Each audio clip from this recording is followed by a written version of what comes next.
Penélope Cruz, Javier Bardem, merci d'être avec nous. Merci d'avoir accepté de donner cette interview ensemble. Je sais que c'est extrêmement exceptionnel. J'espère que ce n'est quand même pas une épreuve. Non, pour le moment, tout va bien. Let's see how it goes. Alors, comment ça se passe quand un réalisateur iranien vient vous voir et vous propose de faire un film espagnol, en Espagne, en espagnol? Est-ce que vous ne lui riez pas au nez? Non, on n'a pas ri. Nous étions très emballés par cette idée. Il nous a appelés il y a 5 ans. Il nous a associés à tout le processus de création, partageant avec nous les évolutions du scénario. Il nous a fait sentir que nous faisions partie de ce projet. C'était très motivant pour nous parce que nous sommes tous les deux de grands fans de son travail. Mais vous avez le sentiment qu'il a fait un film espagnol? Totalement. Il a pris beaucoup de temps pour écrire le scénario. Il a passé beaucoup de temps en Espagne. Il a étudié la langue, la culture, les coutumes. Il en savait beaucoup. Et puis il sait ce que c'est que de jouer. Il sait quand ça sonne faux. Peu importe la langue, c'est une affaire d'acteur, de connexion. Il savait exactement ce que nous faisions. Alors c'est un thriller psychologique qui commence extrêmement bien puisque c'est une fête de mariage. Toute la famille est là, tout le monde est beau, tout le monde danse, tout le monde s'aime. Et puis les choses vont s'effondrer. L'harmonie dans la famille, c'est quelque chose d'extrêmement fragile. Il met toujours les familles, les amis, les proches au cœur de ses films. Il sait qu'au sein des foyers, des choses se passent. Des choses très intenses. C'est là que la vérité éclate. Peut-être que la vérité n'est pas visible à l'extérieur, mais au sein des familles, c'est là que les gens sont tels qu'ils sont. C'est là que les conflits surgissent, et il le sait, c'est pour ça qu'il nous raconte des histoires autour de l'intimité. Le film ouvre la compétition à Cannes. Est-ce que c'est une chance ou est-ce que c'est quand même une pression supplémentaire d'avoir tous les projecteurs braqués sur vous pour cette ouverture de festival? C'est génial. Vous ressentez à la fois du plaisir et de la nervosité parce que vous avez fait le film, parce qu'on est là tous ensemble avec les acteurs, avec Ashghar. Nous avons mis notre cœur dans ce film. Cannes peut être rude, en compétition ou pas. Mais on s'est dit, on fait tout. La totale. La compétition, l'ouverture du festival, c'est stressant, mais c'est un honneur. Je ne pense pas qu'on puisse faire mieux que ça.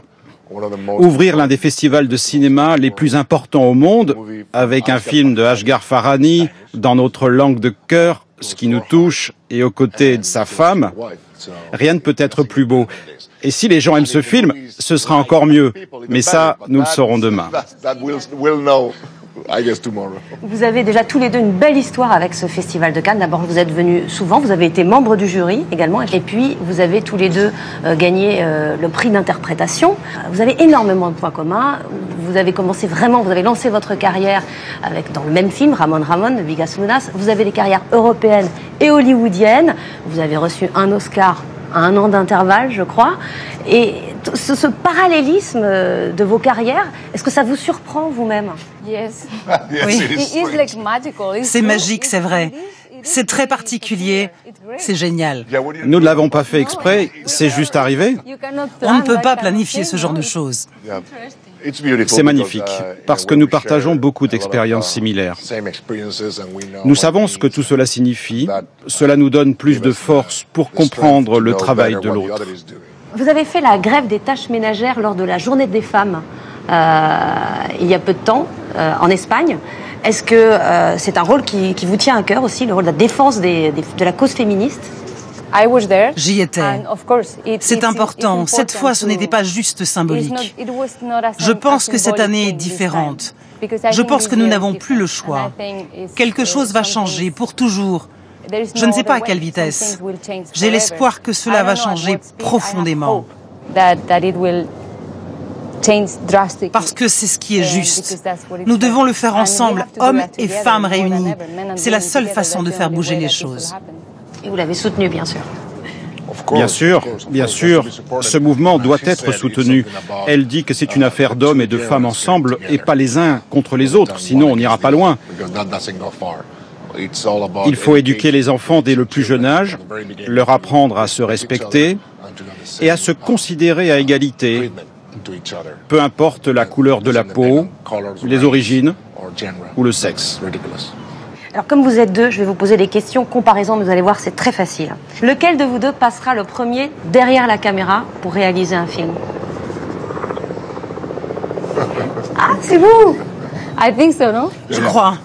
Vous avez cette envie? Oui, parce que j'en parle tout le temps. Mais tu as déjà réalisé.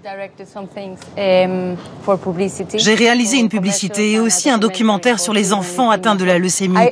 J'en ai parlé tous les jours ces 2 dernières années. J'y pense depuis que j'ai 16 ans. Maintenant, c'est quotidien. C'est devenu une obsession. Et il pourrait tourner devant votre caméra? Oh, j'adorerais. Je ne sais pas s'il accepterait. Mais je l'ai déjà fait. Oui, dans la publicité. Dans la publicité. Mais je n'ai pas été pénible. J'ai été plutôt sympa. Il a été sympa. Qui a le plus de mal à sortir de son rôle?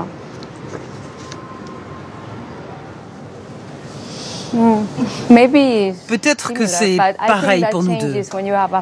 Mais je pense que ça change quand on a une famille. Je vais parler pour moi. Avant, j'avais l'habitude de rester dans la peau du personnage pendant des mois, jour et nuit. Je pensais si je souffre plus, le résultat sera meilleur. Mais ça, c'est derrière moi. Maintenant, je crois de plus en plus qu'on peut passer de la réalité à la fiction plusieurs fois par jour.